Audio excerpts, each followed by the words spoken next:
మా వైఫ్ బాబుకి ఫీడింగ్ ఇస్తా ఉంది సార్. 2 అలా ఫీడింగ్ ఇస్తా ఉంటే సడన్ గా అంటే అన్కాన్షియస్ అయింది సార్.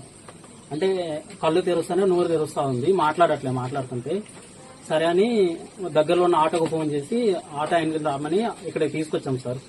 తీసుకొస్తే ఇక్కడికి వచ్చి మేము డోర్ ఓపెన్ చేసేంత వరకు కూడా ఎవరూ రెస్పాండ్ కాలేదు. ఆ తలుపులు కూడా మేమే తీసి సెక్యూరిటీ ఏమైందని కూడా అడగకుండా ఇక్కడికి వచ్చి ఏంటి అన్నట్టుగా ఆయన కూడా కొంచెం వేరేలా మాట్లాడారు సార్. అప్పుడు వేరే సిస్టర్ వచ్చి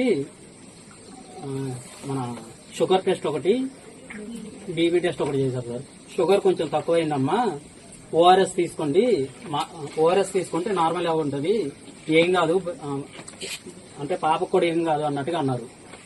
అన్న వాళ్ళు వీళ్ళు 40 మినిట్స్ అవుతుంది, ఇంకా బయటకు కూడా రాలేదు వీళ్ళు. ఈలోగా లేట్ అవుతుందని చెప్పేసి మేము చింతలపూడికి కాల్ చేస్తున్నాం సార్. అక్కడి నుంచి ఇక్కడ పోలీస్ స్టేషన్ వరకు మనకి అంబులెన్స్ వచ్చింది సార్. అంబులెన్స్ వచ్చిన తర్వాత అప్పుడు వాళ్ళు బయటకు వచ్చి ఎన్ఎస్, ఐవీ ఫ్లూయిడ్స్ ఇవి తీసుకొని వస్తున్నారు సార్. ఈలోగా అంబులెన్స్ ఎక్కిస్తున్నప్పుడు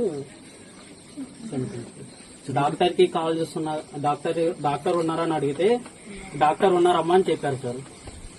కానీ ఇక్కడ డాక్టర్ లేరు, ఆవిడ క్వార్టర్స్ లో ఉన్నారంట సార్. అక్కడ ఉండి వీళ్ళిద్దరు ఫోన్ డిస్కషన్ జరుగుతుంది సార్. వీళ్ళిద్దరికి ఫోన్ లో మాట్లాడుకుంటా కూడా ఇక్కడ ఐవీ ఫ్లూయిడ్ పెట్టొచ్చు సార్.